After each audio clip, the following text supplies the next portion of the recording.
낭낭님들 안녕하세요.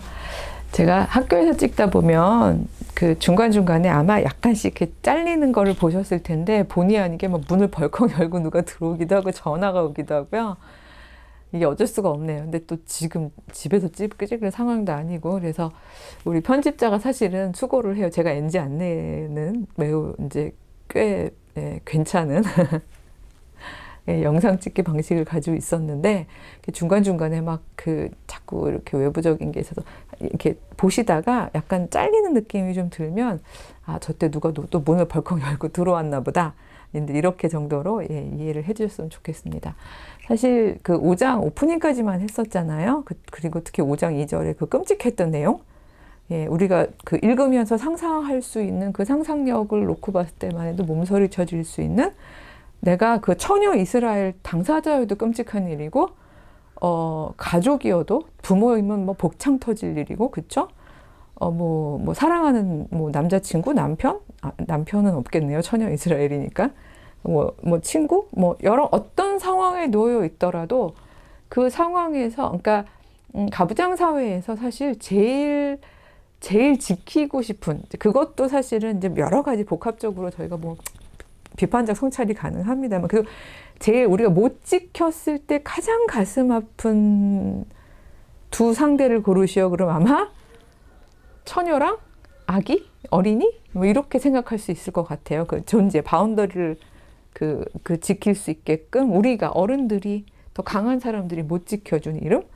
그렇게 갈 수가 있을 것 같은데, 그런 의도에서 아모스가 그렇게 썼을 것 같은데, 도대체 이런 정도의 끔찍하게 엎드려지는 상황, 즉 끔찍하게 하나님의 공동체인데, 하나님의 백성인데, 하나님이 더 이상 손을 펼치셨던 손을 더 이상 펼치시지 않고 거두어들이시고, 아니 어떤 면에서 나중에 다른 이제 예언자들도 오히려 채찍으로 외세를 활용하시고, 이런 일까지 벌어지게 되는 이유는 다 누구 때문이다? 이스라엘이 하나님의 뜻 안에 거하지 않기 때문이다. 지금 그 얘기를 하는 거죠. 근데 막연하게 그냥 하나님의 뜻에 거하지 않잖아, 이렇게 왜 가끔 그런 거 있죠. 연애하다가도 보면 너 왜 화났어? 라고 얘기했는데 말도 안 해줘요. 그리고 막 관계에서도 그쵸, 이렇게 약간 싸할 때 있잖아요. 관계에서 내가 뭘 잘못했어? 이랬는데도, 물론 본인이 알면 제일 좋은데, 또 얘기를 못 해주면 모를 수 있는 거잖아요. 근데 또 그러면 또 이제 약간 그런 거 있어요. 애인 연애 사이에서 왜 이상하게 연애하면은 여자가 갑인지 모르겠지만 남자들 사이에 쓰는 말이 그냥 무조건 미안하다고 그래. 그런 농담도, 결혼하고도 그런 것 같아요. 그래서 갑자기 아모스 하다 말고 이렇게 다른 얘기하면 안 되는데, 어떤 농담을 제가 읽었는데 굉장히 웃었어요. 그게 이제 영어 버전으로 돼 있었는데, 아들이 아버지한테 아빠, 나 결혼하고 싶어요. 이제 어느 정도 결혼할 수 있는 연령이 된 상태에서. 근데 아빠가 너 무조건 나한테 미안하다고 해봐. 이렇게 얘기를 하신 거예요. 그러니까 이제 아들이 너무 뜬금이 없으니까, 왜요? 뭐 때문에요? 그랬더니, 그러니까 그냥 나한테 미안하다고 하라고. 그랬더니, 아니 글쎄 뭐 때문에요? 그랬더니 미안하다고 그러려니까. 이제 다 영어로 이제 대화가 되고 있는 건데, 그러니까 이제 아들은 점점 화가 나는 거죠. 왜냐면 자기가 뭘 잘못했는지를 모르는데 자꾸 아빠가 미안하다고 그러니까. 그러니까 너 결혼하고 싶다며? 네. 그러니까 나한테 미안하다고 해버리니까.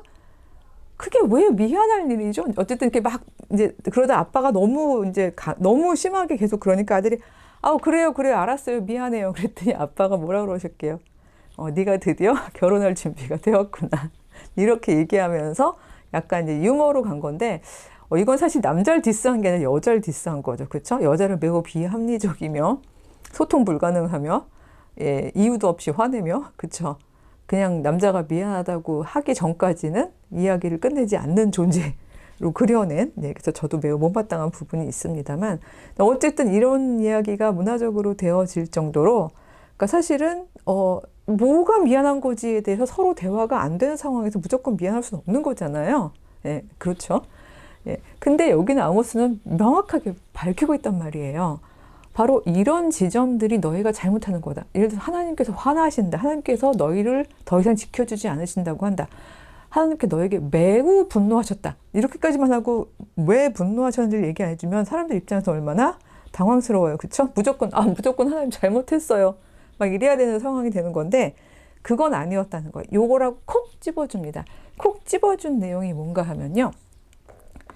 그 4절, 그 5장 4절 제가 읽어보겠습니다. 여호와께서 이스라엘 족속에게 이와 같이 말씀하시기를 너희는 나를 찾으라. 그리하면 살리라. 이게 되게 반전이죠. 너희 엎드러지리라 이렇게 그러나가 있는 거예요. 항상 보면요. 그렇게 될 거야. 이제 끝 소망 없어. 이게 아닌 거예요. 그럴 수 있는 상황이 되겠으나 살 길은 여전히 있으니 나를 찾으라 라고 이야기를 하면서 5절에 보면요. 베델을 찾지 말며 길갈로 들어가지 말며 브엘세바로도 나아가지 말라. 길갈은 반드시 사로잡히겠고 베델은 비참하게 될 것이다. 이런 부분이 나와요. 그래서 이게 분명히 장소하고 관련이 있는데 베델, 길갈, 브엘세바 이게 뭐지? 여러분 기억나시죠? 예, 그 성소가 있는 곳들에 대한 이야기를 언젠가도 해드렸는데 요거에 대한 참고 내용이 4장 4절에 보면 나옵니다. 베델에 가지 말라는 이야기는요, 나 섬기러 가지 마 이런 뜻이 아닌 거예요. 거기가 성소들이 있는 장소긴 하지만 거기서 이 사람들이 하고 있는 행위에 대해서 4장 4절에서 이렇게 이야기를 하고 있거든요. 너희는 베델에 가서 범죄하며 길갈에 가서 죄를 더하며 아침마다 너희 희생을 드리고 3일마다 11조도 드리고 5절입니다.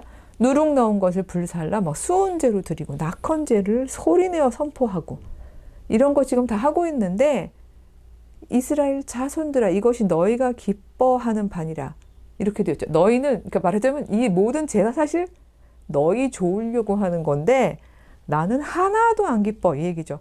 너희는 마치 나한테 뭔가 굉장히 예배하는 것처럼 그런 모든 제사들을 드리지만 여기 나오지만 희생제의 드리고 3일마다 11조 드리고 하지만 그 전에 뭘 한다는 거예요? 범죄하고 죄를 더하는 행동을 한다는 거죠.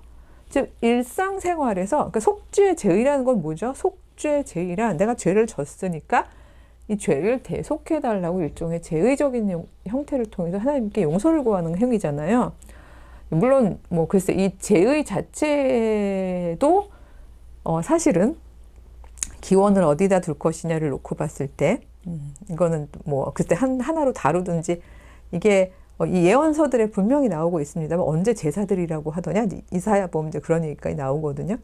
어떻게 보면 인간이 그런 거 있잖아요. 어린이들이 부모한테 어떻게 하면 부모님을 기쁘게 할 수 있을까라고 생각해서 뭔가를 막 이제 만들어내거나 막 뭘 했는데 부모님 보시기엔 그 행동이 그렇게 막 엄청 기쁘거나 말하자면 엄청 본질적인 게 아니어도 자녀가 부모를 기쁘게 하기 위해서 하는 건 그래 고맙다 막 아유 신통하다 이렇게 해줄 수 있는 거잖아요.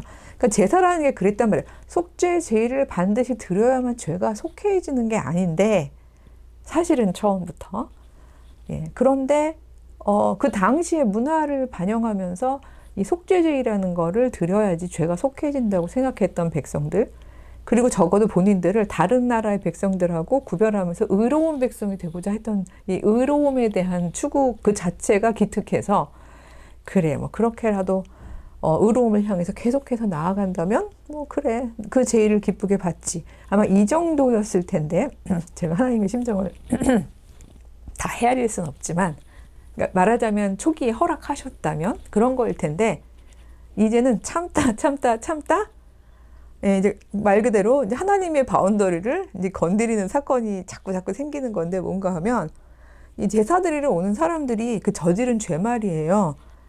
그러니까 속죄 제의, 즉 제 죄를 속해 주세요 하고 드리러 오는 그 죄들이 어마어마한 불의와 부정의인 거예요.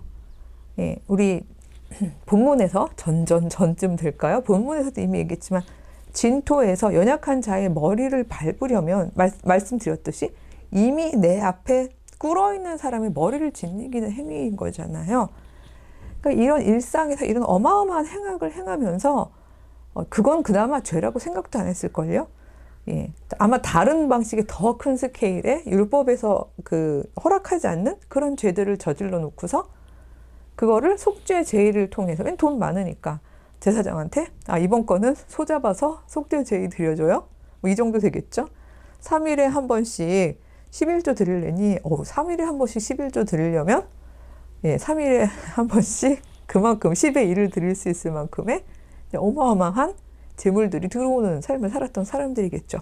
이런 사람들을 향해서 얘기하는 거죠. 너희들이라고 얘기하는 거. 이스라엘이라고 얘기했지만 이스라엘을 전체를 싸잡기에는 사실은 굉장히 부유하고 권력층이고 그쵸? 이런 사람들을 향해서 하는 말일 텐데 이런 방식으로 아주 불이하게 돈을 모아놓고서 이걸 가지고 예배당 와서 성전에 와서 그 너희가 만든 방식대로의 거룩함이라고 표현하는 이 모든 것들 이런 것들을 행했다고 해서 이게 나를 기쁘게 할 것 같으냐?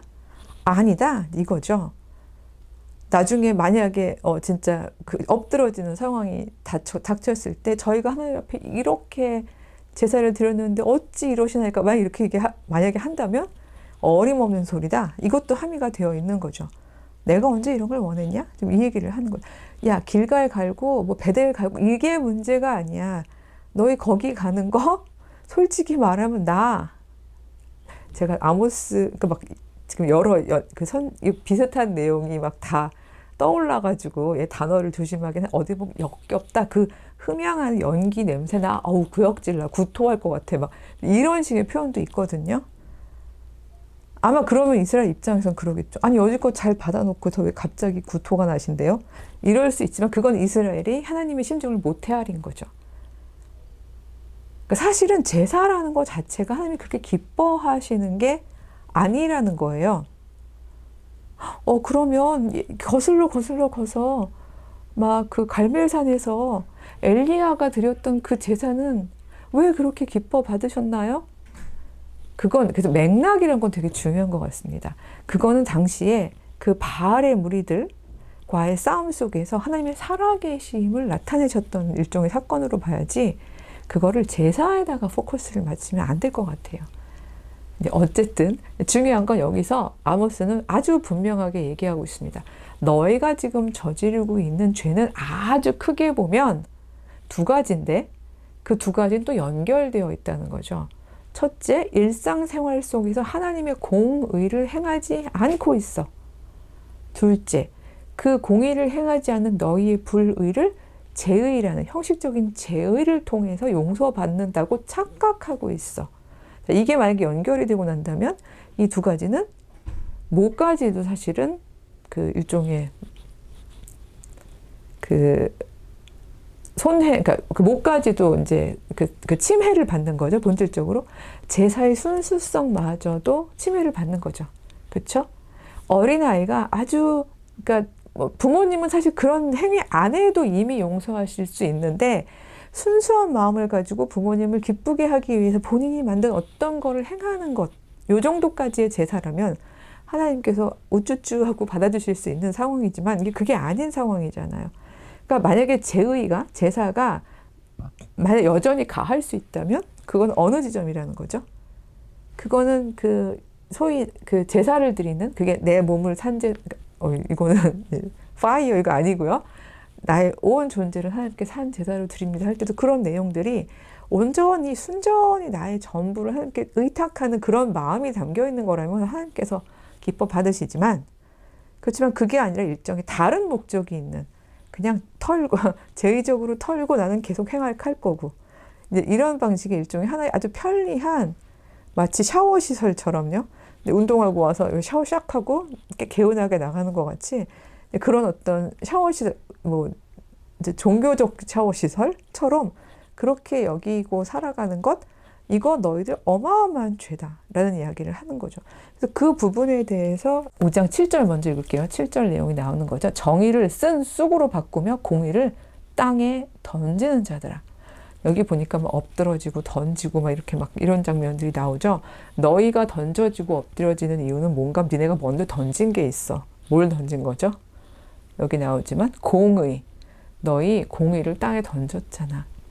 정의를 쓴 쑥으로 만들었잖아. 하나님이 정말 원하시는 그 옳은 삶. 이거는 바리새인 우리가 사실 이제 예수님께서 바리새인들에 대한 이제 비난을 많이 하셨기 때문에 바리새인 그럼 무조건 그 나쁜 사람들 아, 그 의로운 척 하는 사람들 이렇게 생각할지 모르지만 사실은 의로우려고 되게 노력했던 사람들이에요. 그 바리새 할 때 그 앞에 바리새가 구별, 분리의 의미가 있잖아요. 상당히 이제 뭔가 이렇게 세속에 물들지 않으려고 노력했던 그나마 나은 행동을 했던 사람들이 있는데 그게 율법주의적으로 가서 나중에 문제가 되긴 했습니다만 그러나 여기는 그런 정도의 사람들도 아닌 거예요. 그러니까 바리새인들보다도 못한 사람들이죠. 그렇죠? 그냥 그런 정의나 공의 따위는 아예 잊어버리고 땅에 던져버리고 그런 삶도 안 살고 그냥 이 땅에서 다른 이방인들의 어떤 그 불의보다 더하면 더했지 덜하지 않은 모습으로 살아가면서 또 그게 또 죄라는 건 알아요. 왜냐하면 공동체는 대안이 되는 공동체로 살아왔으니까. 그러니까 그건 또 뭐로 해결하는 거예요? 제사를 통해서 해결을 하는 거예요. 그 이중구조. 정말 불의한 이중구조라고 표현해야 될까요?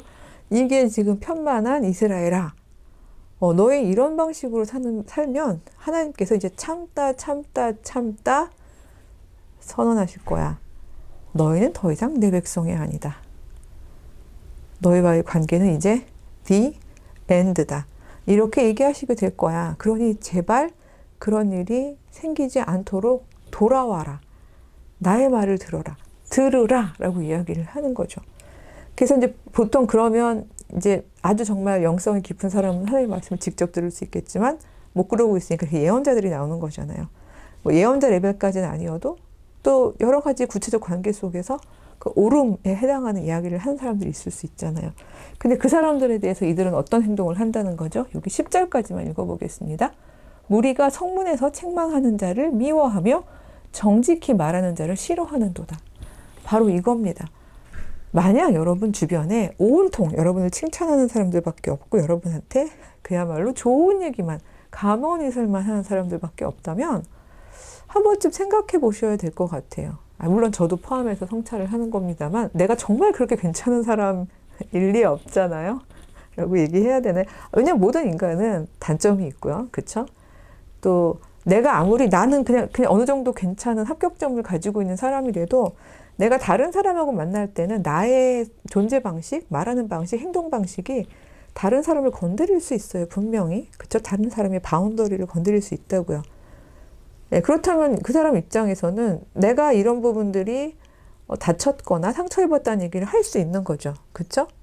그러니까 이렇게 서로 이 관계에서 그럼에도 불구하고 공의나 정의의 문제가 아니라 취향의 문제고 선호도의 문제고 이제 혹은 뭐 가치의 문제인데 이게 옳고 그름보다는 그런 거 있잖아요. 난 빨간색 좋아하고 너는 왜 파란색을 좋아해? 이거는 그쵸? 이건 할 수 있는 얘기 아니잖아요. 정말 기호가 안 맞는 사람들끼리는 관계가 뭐 더 좋아질 수 없는 겁니다만 이건 그게 아니라 정의에 대한 문제, 옳고 그름에 대한 문제라는 거죠. 너 지금 그 선택 옳지 않아. 네가 성공을 향해서 그걸 마치 당연한 일, 이 세상에서 공직을 가지고, 그러니까 어떤 공직이라는 건 저는 이제 뭐 관료제적인 공직만이 아니라 공적인 직업을 가지고 살아가기 위해서 어쩔 수 없는 거야라고 너가 얘기하지만 그건 분명히 하나님의 시각에서는 정의가 아니야, 공의가 아니야. 누군가 이렇게 바르게 얘기해 줄 때 오히려 그 사람을 미워하고 싫어한다면 그 경우는 이건 너무나 그 답이 자명하다는 거죠. 누가 잘못하고 있다는 거죠? 공의를 땅에 던지는 사람, 그렇죠? 정의를 쓴 쑥으로 바꾸는 사람. 정말 쓴 쑥인 거죠. 하나님의 시각에서는. 너희가 볼 때 그게 달콤하기 때문에 정의를 그거랑 교환하고 트레이드하는 것 같지? 그러나 그거는 쓴 쑥이야. 이렇게 얘기를 하는 거잖아요. 그래서 사실 이 이야기는 아모스가 그 여로보암 2세 시절에 이스라엘의 그 부귀한 사람들을 향해서 한 말이지만 오늘날 우리도 한번은 생각해 봐야 될 이야기인 것 같아요. 저희가 더군다나 정말 경쟁적으로 살아가고 조직이 그냥 비인간적인 거랑 비인격적인 건 되게 다른데요. 비인격적인 건 정의로울 수 있어요. 오히려 비인격적이라는 얘기는 뭐랄까 비인격적이라는 얘기는 좀 차가울 수 있지만 소위 말해서 합리적인 공의가 특별히 누구한테만 더 가고 누구한테 덜 가고 하는 방식이 아니라 비인격적, 즉 퍼스널하게가 아니라 그 레귤레이션, 규범과 법규대로 간다는 의미거든요. 그러니까 비인격적인 게 항상 나쁜 건 아니에요. 근데 비인간적이라는 거는 이건 나쁜 거죠. 예. 왜냐하면 인간으로서 우리가 가져야 되는 품성이라던가 행동을 포기한 방식이니까.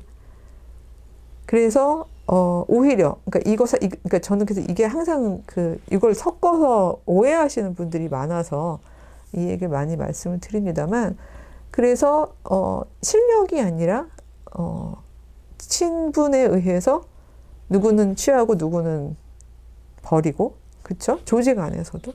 그리고 그런 행동을 하면서도 이거를 또 우리 요즘 사회는 이제 합법적이고 공정한 절차들을 필요로 하니까 오히려 이 절차나 서류를 오히려 마치 정당한 것처럼 오히려 이거를 변형해버리는, 예, 이건 마치 이 시절의 속죄제의랑 비슷한 방식인 거예요. 그러니까 너무나 이 수단과 방법이 뒤바뀐 역전된 현상인 거죠. 그러니까 이런 일들이 우리 오늘날에도 너무 비일비재하잖아요, 사실은. 근데 그런 모습들이 이제는 어느 정도는, 그래서 어느 정도 레벨에서는 그거를 사람들이 도덕적 감정으로 승인할 정도에까지 이르렀거든요. 저는 그게 더 무서운 것 같아요. 그래서 저도 뭐 제 얘기를 자꾸 하다 보면, 예, 너는 바리새인이냐 막 이럴까봐, 예, 좀 조심스럽습니다만, 예, 여기서는 그냥 우리가 그 부분을 꼭 새겼으면 좋겠어요. 행여나 우리가 문화의 어떤 당연들에 사로잡혀서 이 정도까지는 괜찮지 않아? 라고 생각하는 동안 하나님의 정의와 공의를 땅에 던지고 있는 삶을 사는 곳은 아닌가? 이런 성찰을 하면서, 예, 저희 또 일주일 지내보고요. 저희 아모스에 너무 있지 않도록, 예, 다음에는 글쎄요, 호세아를 갈지 이사야를 갈지 모르겠습니다만 대충 세 문서가 이제 비슷한 시대를 다루고 있거든요. 예, 그래서 저도 일주일 동안 한번 좀 기도하고 묵상해 보면서 이제 이번에는 다른 예언서로, 예, 한번 넘어가 보도록 하겠습니다. 예, 그럼 나나이들, 예, 일주일 또 잘 건강하게 지내세요. 안녕.